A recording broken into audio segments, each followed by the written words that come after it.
Ketua, Encik Muhammad Syabir Pilus, Puan Zamalia binti Ghazali, Penolong Kanan Pentadbiran, Puan Zahara binti Desa, Penolong Kanan Hal Ilmu Murid, Puan Rosma Zarah binti Sulung, Penolong Kanan Curriculum, Puan Noraini binti Ismail, Guru Kanan Petang, barisan GKMP, guru-guru dan rakan-rakan seperjuangan.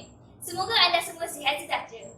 Before we begin, let's start our ceremony with standing prayer. So I will pass it from Pak Nawari to lead our prayers.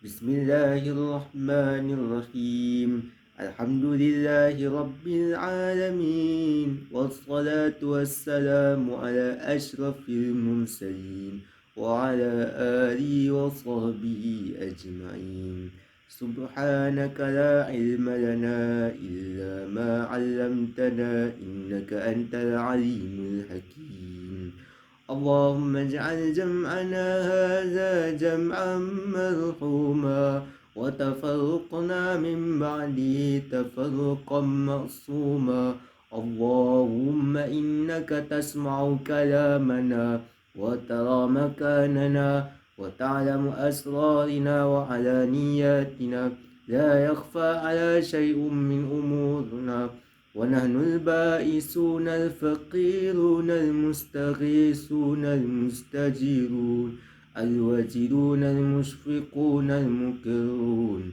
من خضعت لك رقبنا وفاضت لك عبرنا وزلل لك جسمه ورغم لك أنفه نسألك أن تصلي على محمد وبك ندرأ في نحور الأعداء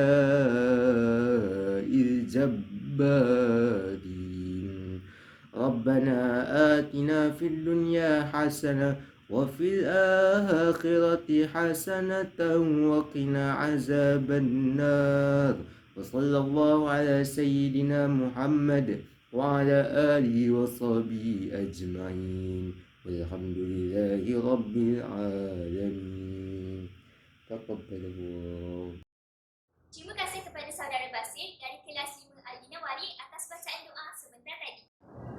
Jadi Aiman, kalau kamu nak tahu, suatu tamadun atau bangsa dapat dibina melalui masyarakat yang mengamalkan budaya ilmu. Terdapat pelbagai cara dalam membina budaya ilmu. Cara utamanya ialah melalui amalan tabiat membaca yang berterusan. Kementerian Pendidikan Malaysia (KPM) telah mengajarkan pelbagai program galakan membaca di sekolah-sekolah. Majlis menjemput Tuan Pengetua untuk memberikan kata-kata aluan, seterusnya merasmikan Majlis Anugerah Nilam 2021. Bismillahirrahmanirrahim. Assalamualaikum warahmatullahi wabarakatuh dan salam sejahtera.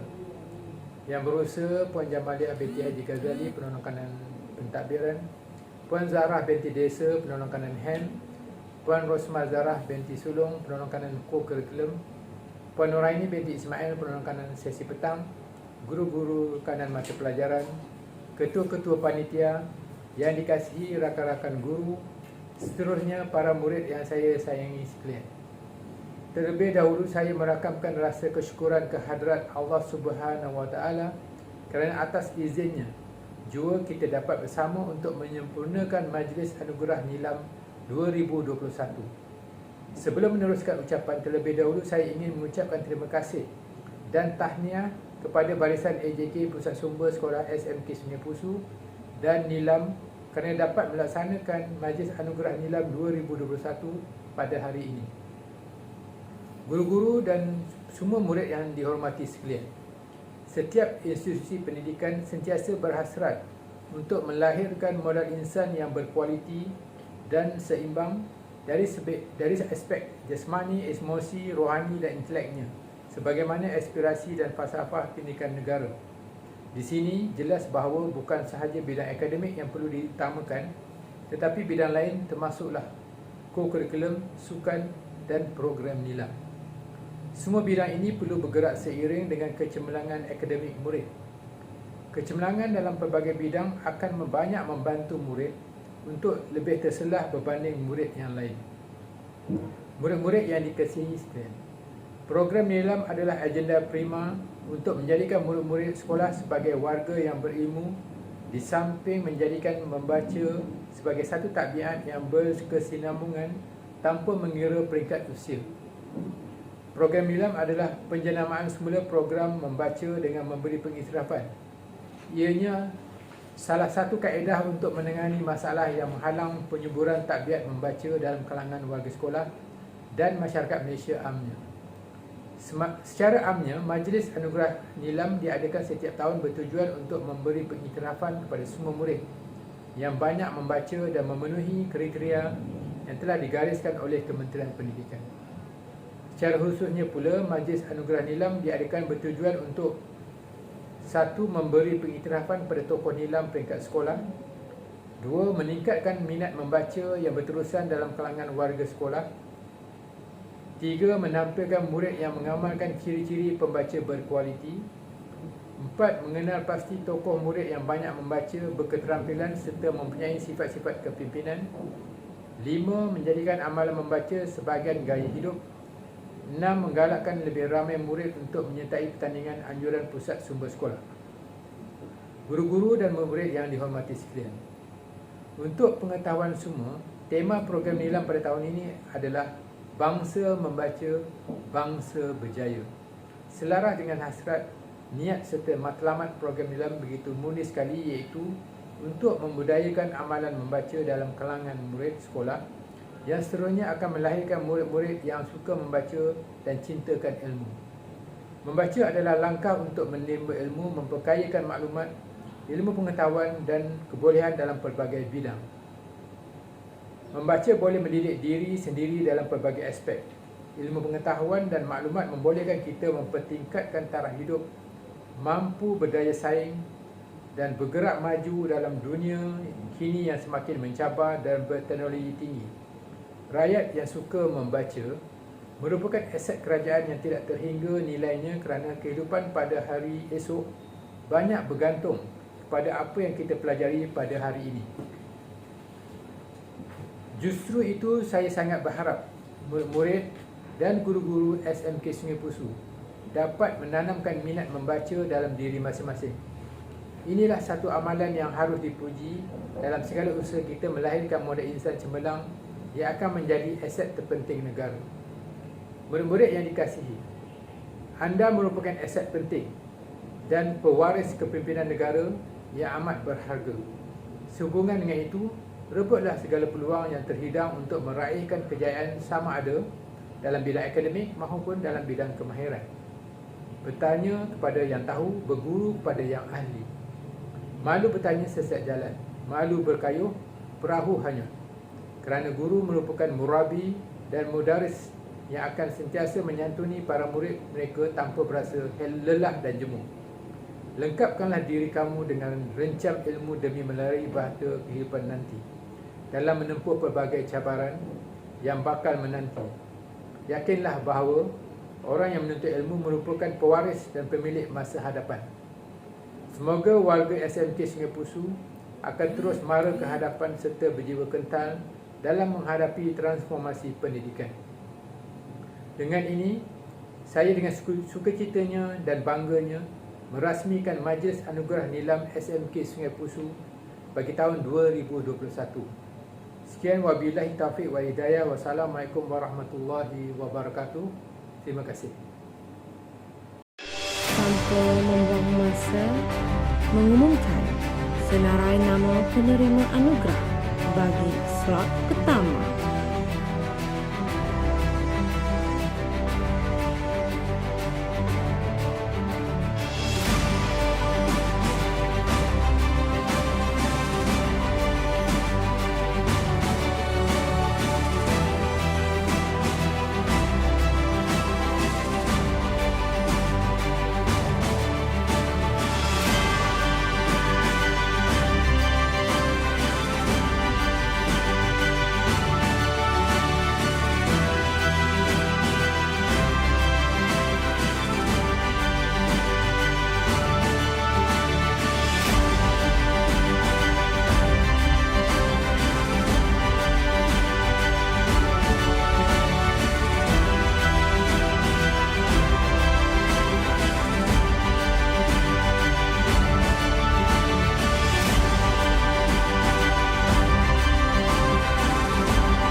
Guys, did you know that the school's library organized a tons of competition for you to join? So, why did the school's library organize this competition? The reason is simple. It is for you. Yes, you. It is for you to read more books and become a very good reader one day. So, without further ado, let's see who have won the Nilam competition year 2021. Let's see.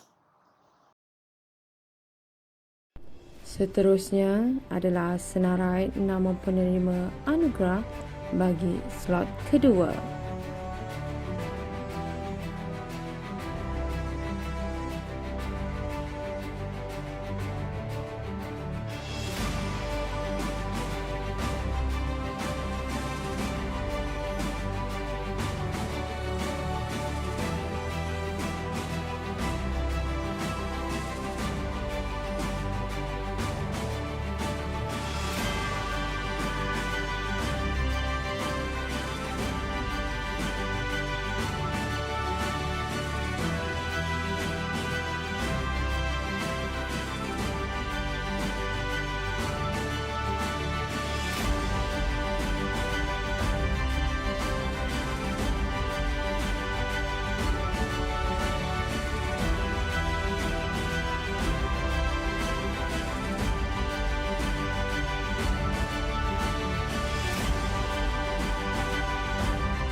Majlis seterusnya menjemput adik Nur Iman untuk membuat resensi buku.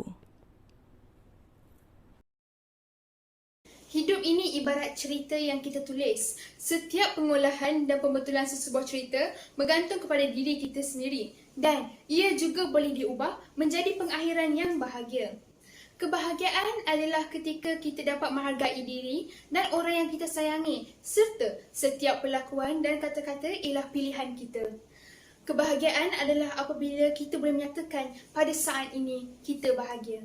Bismillahirrahmanirrahim. Assalamualaikum warahmatullahi wabarakatuh dan salam sejahtera. Saya Nur Iman binti Salam Mashush, pelajar tingkatan 4 dari Sekolah Menengah Kebangsaan Sungai Pusu.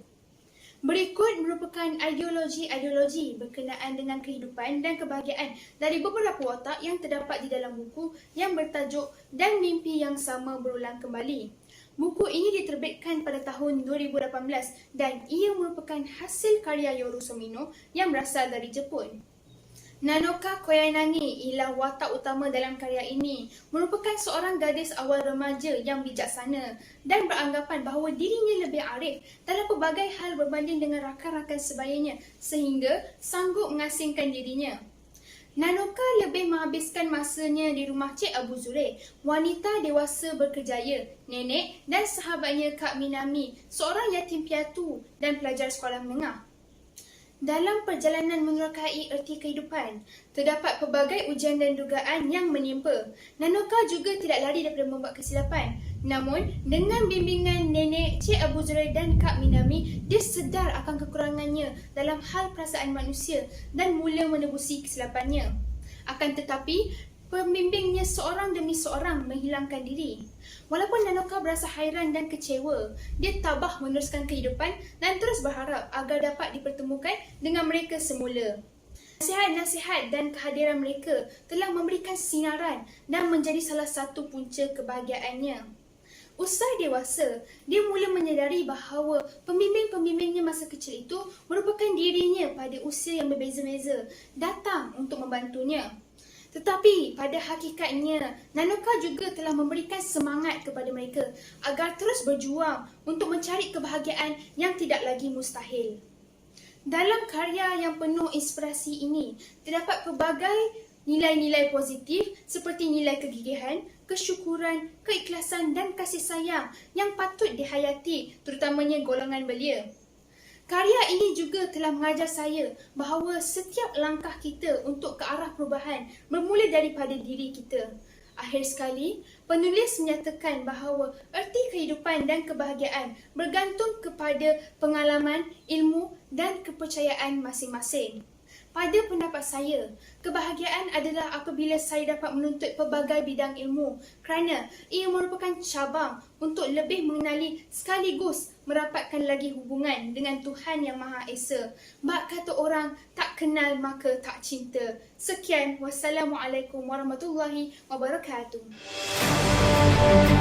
Berikut merupakan senarai ke-5 anugerah bagi slot yang ketiga.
Mari kita bersama-sama menonton resensi buku daripada salah seorang guru SMK Sungai Pusuk iaitu Cik Nur Fadilah binti Muslim. Assalamualaikum dan selamat sejahtera. Pada hari ini saya akan berkongsikan sebuah novel yang saya baca semasa saya di universiti dulu. Novel ini sebenarnya merupakan satu tugasan untuk saya melengkapkan assignment, tugasan yang diberikan oleh pensyarah saya. Novel yang saya baca ini sebenarnya memberi pelbagai kesan yang mendalam kepada pembaca sekiranya membaca novel tersebut. Novel yang saya nyatakan ini ialah novel Sanggita, iaitu menceritakan cinta bukan cinta biasa. Sebenarnya cerita ini sebenarnya mendalami erti cinta dua benua antara masyarakat berkaum Melayu dan juga masyarakat berkaum India, di mana mereka ini hanya melibatkan seorang majikan bersama dengan pekerja ataupun dikenali sebagai driver sahaja. Driver itu berbangsa Melayu Islam dan masyarakat ataupun majikan tersebut merupakan majikan yang berbangsa India. Mereka ni merupakan satu menanamkan satu perasaan cinta, berlainan bangsa. Pada bulannya saya agak sukar untuk membaca novel setebal 560 halaman ini kerana menekankan lebih kurang 20 bab. Kenapa saya kata novel ini sangat memberi kesan kepada saya? Dan untuk pengetahuan juga, novel ini ditulis oleh Azizi Haji Abdullah. Pertama sekali yang saya rasa novel ini memberi kesan bila pembaca membacanya dari segi jalan ceritanya yang menarik.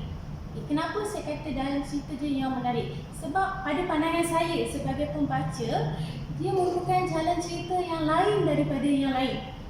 Dan cerita dia, pada pandangan saya juga, penulis dia menekankan cerita yang bukan cerita tangkap muat. Pada pandangan saya, cerita ini dihasilkan melalui pelbagai jenis kajian dan pengumpulan ilmu-ilmu yang tertentu. Pertama, jalan cerita. Yang kedua, apabila saya membaca novel ini, kadang-kadangnya ada adegan-adegan membuatkan saya tersenyum dan juga tergelak seorang diri. Kenapa? Sebab saya dapat rasakan, saya akan jadikan novel ini sebagai panduan kepada saya. Tidak semuanya novel yang kita baca memberi impak yang tersendiri kepada kita. Yang kedua, saya tertarik dengan novel ini kerana setiap permulaan bab dalam novel ini sebanyak 20 bab, dia akan menekankan ataupun menerangkan dan memberi contoh berkaitan tentang pantun empat kerat, gurinda, seloka tentang orang bercinta. Okay, sekiranya anda sebagai peminat membaca novel, anda boleh membaca novel ini dan dapat menghayati sejauh mana penceritaan itu memberi kesan kepada anda semua. Itu sahaja daripada saya. Terima kasih. Tanpa melengahkan masa, mari kita sama-sama menonton resensi buku dari Tuan Pengetua.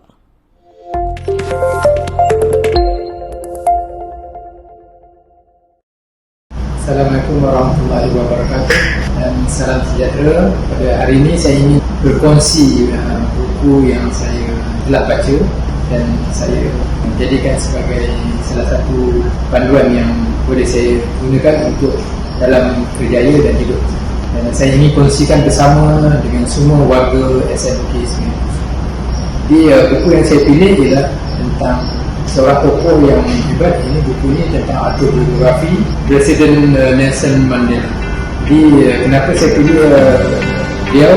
Kerana ketokohan beliau dalam menggerakkan pembebasan Afrika Selatan. Jadi dalam beberapa buku beliau telah saya sebut dan baca, antaranya Mandela's Way dan Long Walk to Freedom. Kerana beliau ialah seorang tokoh yang berjuang untuk pembebasan Afrika Selatan kerana sistem apartheid yang dikenalkan oleh penjajah Arab.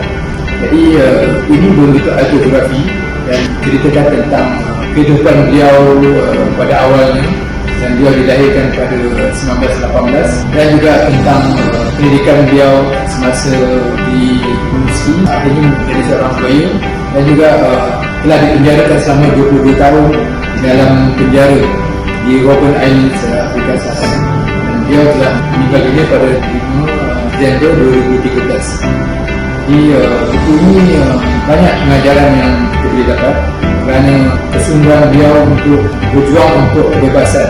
Pertamanya kalau kita lihat perjuangan beliau itu pada awalnya ialah dalam bentuk demonstrasi dan juga perjumpaan secara formal, tapi akhirnya menjadi lebih ganas dan melibatkan keseluruhan rakyat Afrika Selatan, dan akhirnya telah berjaya untuk membentuk kerajaan pada 1990. Jadi moral of the story yang kita dapat, iaitu apa yang kita dapat daripada Nelson Mandela ni ialah bagaimana dia hidup dalam perjuangan itu, memberi semangat pada orang-orang ramai untuk percaya bahawa hidup ini adalah untuk kebebasan, keamanan dan juga keadilan. Jadi berjuang kebebasan sepatutnya percaya kepada kebenaran, cinta dan juga keadilan. Jadi kalau kita lihat, buku ini sangat memberi inspirasi kepada pembaca, terutamanya dari segi kepimpinan. Dan saya suka baca buku dari segi kepimpinan. Saya lihat kepimpinan beliau, dia ada menyentuh tentang bagaimana untuk jadi pemimpin tidak perlu sentiasa berada di hadapan, perlu juga kita berada di belakang, tetapi kita masih boleh jadi pemimpin. Analogi ceritanya juga bagaimana kita nak memimpin satu kelompok kuda ataupun haiwan kerbau atau apa saja. Kalau kita nak memimpin, kita pilih saja beberapa ekor yang hebat-hebat dan kita gerak mereka ke depan, dan yang lain pasti akan boleh ikut. Jadi itu memberi satu idea kepada saya bagaimana untuk memimpin. Dan ada yang kata pemimpin perlu berada di hadapan dan orang lain akan mengikut. Jadi Nelson Mandela mempunyai pemahaman yang berlainan. Itu cara dia memimpin. Ini memberi saya inspirasi untuk kerjaya saya. Jadi saya rasa setakat itu sajalah saya kongsikan. Sekian, terima kasih. Membaca budaya kita. Itulah slogan yang sering kita dengari untuk menggalakkan murid dan pelbagai lapisan masyarakat menjadikan amalan membaca sebagai sebahagian gaya hidup mereka. Di peringkat sekolah, bagi menghargai murid-murid yang banyak membaca, pusat sumber sekolah akan memberikan anugerah di bawah program nilam kepada pembaca-pembaca terbanyak mengikut tingkatan. Dan seterusnya, siapakah tokoh nilam bagi bahasa Melayu dan bahasa Inggeris? Ayo kita saksikan.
Tahniah diucapkan kepada para pemenang. Cantik sungguh bunga kemboja, buat hiasan di hari raya. Banyak membaca, tajamkan minda. Itulah ciri insan berjaya. Maka dengan itu berakhirlah majlis kita pada hari ini. Wabillahi taufiq wa hidayah. Wassalamualaikum warahmatullahi wabarakatuh.